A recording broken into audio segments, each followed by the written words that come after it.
नमस्कार, मैं हूं आनंद। आप देख रहे हैं चेतना टुडे। सबसे पहले एक नजर सुर्खियों पर। पंचमी पर घर घर में हुआ नाग का पूजन, शिवजी की पालकी यात्रा निकली।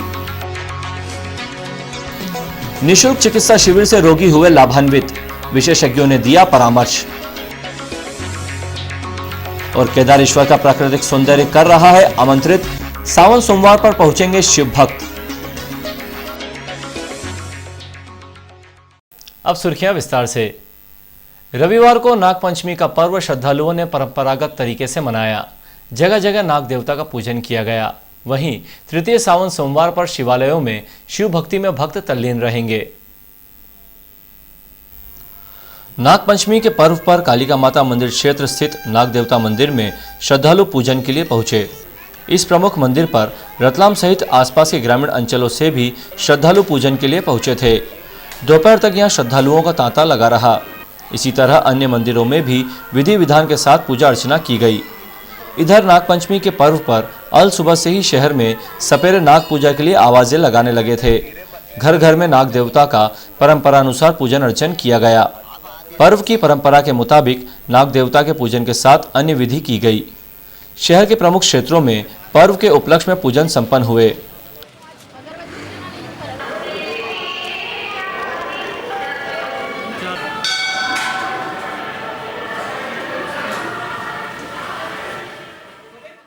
श्रावण मास की नागपंचमी पर मालवा नगर पीएनटी कॉलोनी स्थित शिव मंदिर से रविवार प्रातः ढोल धमाके के साथ शिवजी की पालकी यात्रा के साथ कलश यात्रा चल समारोह निकाला गया। पालकी यात्रा मालवा नगर पीएनटी कॉलोनी लक्ष्मणपुरा होते हुए पुनः शिव मंदिर पहुंची। यहां पूजा आरती कर फरियाली खिचड़ी का प्रसाद वितरित किया गया। आयोजक प्रकाश जायसवाल तथा शिवलाल बंतोड़िया ने बताया कि पालकी यात्रा में बड़ी संख्या में महिलाएं एवं युवतियां सिर पर कलश लिए चल रही थीं। वहीं ढोल की थाप पर युवा नाच रहे थे।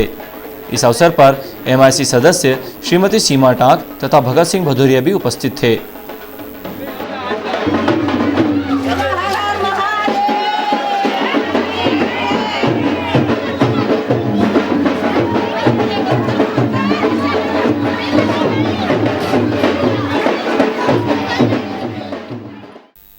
राष्ट्रीय स्वयंसेवक संघ और विश्व हिंदू परिषद से जुड़े 56 वर्षीय अशोक चत्तर का रविवार दोपहर अचानक निधन हो गया। उनकी अंतिम यात्रा शाम 5 बजे सायर चबूतरा स्थित उनके निवास से निकाली गई। श्री चत्तर वैसे तो पूर्णतः स्वस्थ थे, लेकिन रविवार दोपहर करीब 12 बजे अचानक उन्हें सीने में दर्द की शिकायत हुई। परिजन उन्हें अस्पताल ले जाने लगे, लेकिन रास्ते में ही उन्होंने दम तोड़ दिया। हृदय गति रुक जाने से उनका निधन हो गया। उनके निधन पर विभिन्न संगठनों ने अपनी शोक संवेदनाएं भेंट की। रविवार को शहर में आयोजित निशुल्क चिकित्सा शिविर का सैकड़ों रोगियों ने लाभ लिया। शिविर में पहुंचे न्यूरोलॉजिकल इंस्टीट्यूट के विशेष चिकित्सकों ने अपनी सेवाएं दी। सेलाना रोड स्थित आईटीआई प्रांगण में रविवार को Inner Wheel club, Vadodara institute of neurological sciences व एनसीसी के संयुक्त तत्वाधान में विशेषज्ञ चिकित्सकों द्वारा निशुल्क चिकित्सा परामर्श दिया गया। इनरविल क्लब अध्यक्ष सुलेखा गादिया व सचिव किरण टंडन ने बताया, शिविर में डॉक्टर मोनिश मल्होत्रा, डॉक्टर सुरेश नायक, डॉक्टर विरल Mehta, neuro physician doctor Rakesh Shah, orthopaedic surgeon doctor Hemant Mathur, मस्तिष्क, कमर एवं रीढ़ संबंधी बीमारियों का निशुल्क परामर्श दिया गया। अपने तरह के इस अनूठे शिविर का लाभ लेने के लिए रोगी यहां पहुंचे थे। विशेषज्ञ चिकित्सकों ने रोगियों का परीक्षण करते हुए उन्हें न केवल परामर्श दिया, बल्कि रोग से बचाव एवं उपचार संबंधी जानकारियां भी दी। शिविर में हड्डी, मस्तिष्क, कमर एवं रीढ़ की हड्डी से संबंधित रोगी पहुंचे थे। निजी कंपनी में इंजीनियर को दोबारा नौकरी देने के बहाने बुलाकर उनके साथ कंपनी के लोगों ने बेरहमी से मारपीट की। इंजीनियर पर धारदार हथियार से वार भी किया गया, लेकिन वो बच गया। उसका उपचार जिला चिकित्सालय में चल रहा है। अस्पताल में उपचाररत आनंद सोनी निवासी सुरभि परिसर ने बताया कि वो सुजलान कंपनी में 6 माह पूर्व कार्य करता था। किन्हीं कारणों से उसे कंपनी ने सेवा से अलग कर दिया था। शनिवार को मुझे कंपनी के 80 फीट रोड रत्नपुरी स्थित कार्यालय पर दोबारा नौकरी देने के लिए बातचीत करने को बुलाया। जब मैं यहां पहुंचा तो कंपनी के अधिकारियों व कर्मचारियों ने मेरे साथ बेवजह मारपीट शुरू कर दी। मैं खुद को बचाने के लिए छत पर पहुंच गया, लेकिन नशे में धुत उन लोगों ने छत पर भी मेरे साथ मारपीट की।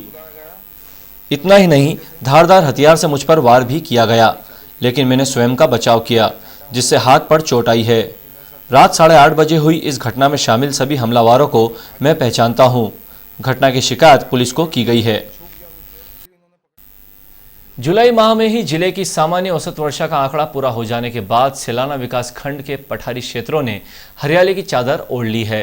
प्रकृति के इस नैसर्गिक सौंदर्य के बीच प्राचीन केदारेश्वर तीर्थ के कुंड में गिरते झरने का नजारा देखते ही बन रहा है। सावन में श्रद्धालु यहां भगवान भोलेनाथ की आराधना के साथ पिकनिक मनाने के लिए पहुंच रहे हैं। आइए आपको लेकर चलते हैं केदारेश्वर।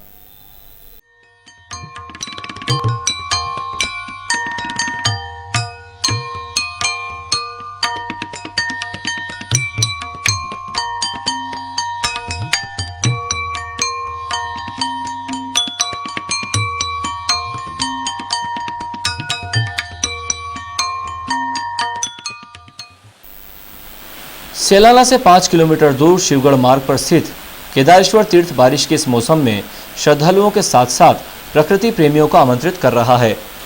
सेलाना में 38 इंच, बाजना में 31 इंच तथा पिपलोदा में 30 इंच बारिश के बाद इस क्षेत्र में बहने वाली नदी और झरने पानी से लबालब हो गए हैं। केदारेश्वर कुंड में गिरने वाला झरना भी पिछले 2 सप्ताह से लगातार पूरे शबाब पर है। यही वजह है कि मंदिर का कुंड पानी से भर गया है। इस प्राचीन स्थल पर प्रतिवर्ष सावन माह में दूर दूर से श्रद्धालु भगवान के शिवलिंग हेतु अभिषेक के लिए पहुंचते हैं। हालांकि पिछले वर्षों तक यहां झरने से पानी गिरने और कुंड के भरने का नज़ारा अगस्त के दूसरे सप्ताह में देखने को मिलता था, लेकिन इस बार पर्याप्त वर्षा के चलते जुलाई में ही कुंड लबालब हो गया है। सावन के तीसरे सोमवार तक यहाँ सेलाना के अतिरिक्त रतलाम जिले के साथ साथ समीपस्थ क्षेत्रों से भी श्रद्धालु पूजन के लिए पहुँचेंगे। हालांकि इस स्थल के विकास की प्रचुर संभावनाएं हैं, लेकिन प्रशासन की अनदेखी के कारण संभावनाएं हकीकत में तब्दील नहीं हो पा रही हैं। ब्यूरो रिपोर्ट, चेतना टुडे। अंत में एक नजर फिर से सुर्खियों पर। पंचमी पर घर घर में हुआ नाग का पूजन, शिवजी की पालकी यात्रा निकली। निःशुल्क चिकित्सा शिविर से रोगी हुए लाभान्वित, विशेषज्ञों ने दिया परामर्श। और केदारेश्वर का प्राकृतिक सौंदर्य कर रहा है आमंत्रित, सावन सोमवार पर पहुंचेंगे शिव भक्त।